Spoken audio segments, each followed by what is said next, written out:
furious, and tonight they'll go for it for 200 laps. Hi, everybody. I'm Larry Naston. I'll be bringing you all the action, along with Lee Elder, the NASCAR Public Relations Director for the NASCAR Featherlight Southwest Tour and NASCAR Winston West. We'll be joined by Barry McKeever in the pits, and it's going to be an exciting race. The qualifying speeds were up, the track is cool, and now the speeds are expected to climb.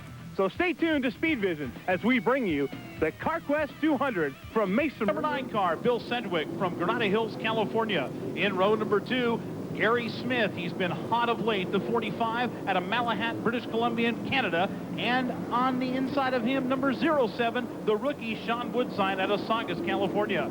On the Busch front row, it's number 75, the kid from Bakersfield, California, Kevin Harvick in the Spears Motorsports Chevrolet Monte Carlo. And on the pole, the Busch Bowl winner, number 38, Butch Gilliland of Anaheim, California. The field getting ready to go for what seems to be always a great race here at Mesa Marin. We're glad you can join us at Speed Vision. The lights are out on the pace car, and Lee, it's now Butch Gilliland's responsibility to bring him down for the start of this CarQuest 200. This looks like one of the best Winston West fields we've ever had here at Mesa Marin. You have to take a look also at the rear, because some of the guys that qualified had to go to the back after a problem during the day.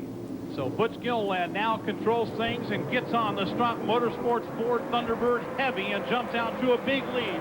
Butch Gilliland is your leader. Right behind him, Kevin Harvick in the Spears Manufacturing Chevrolet.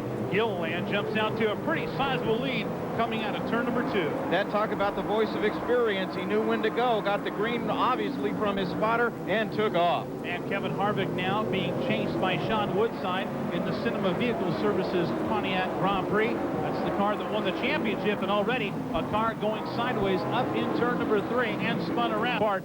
Now comes Gary Smith, who has been on a tear. He has finished every lap, finished every race. He is the point leader, and Bill Sedgwick, number 9, runs right behind him, and they're chasing the kid from Bakersfield 200. Now you see Gary Smith starting to move up, and he is taking Bill Sedgwick with him, and they go around the number 6 car of Pappy Pryor.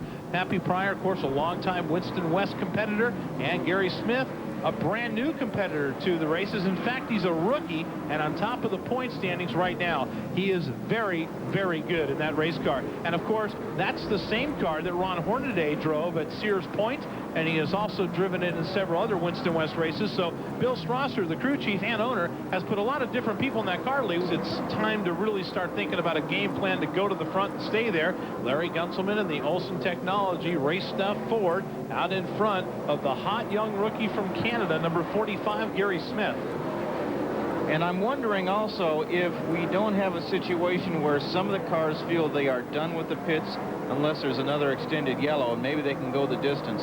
Strategy a big part in this Winston West Series. 92 laps remain in the CarQuest 200. Larry Gunselman, your new leader. Spot number 2 belongs to the 45 of Gary Smith.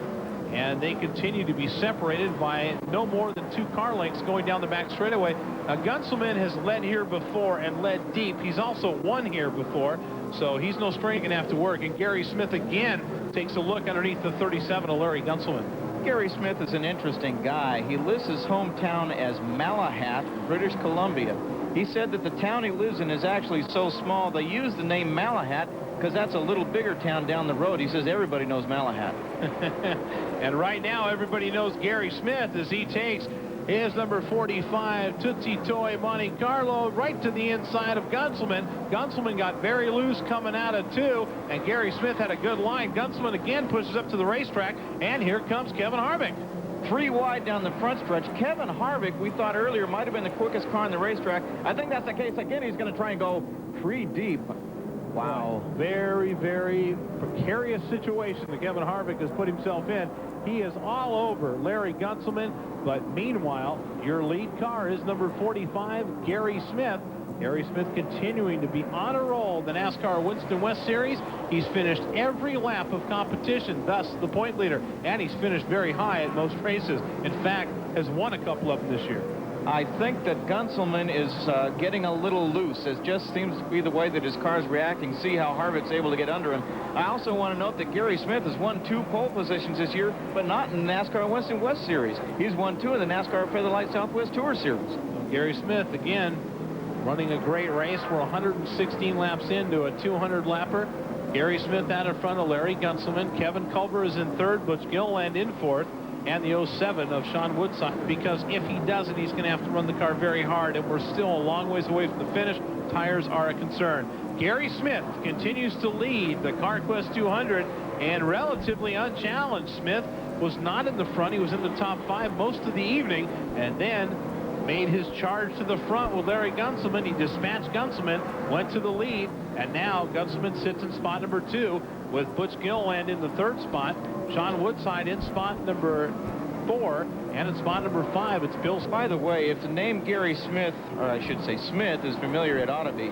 His father is Roy Smith, who won a lot of races in the NASCAR Winston West Series, and in fact is one of the great names of the past from this series.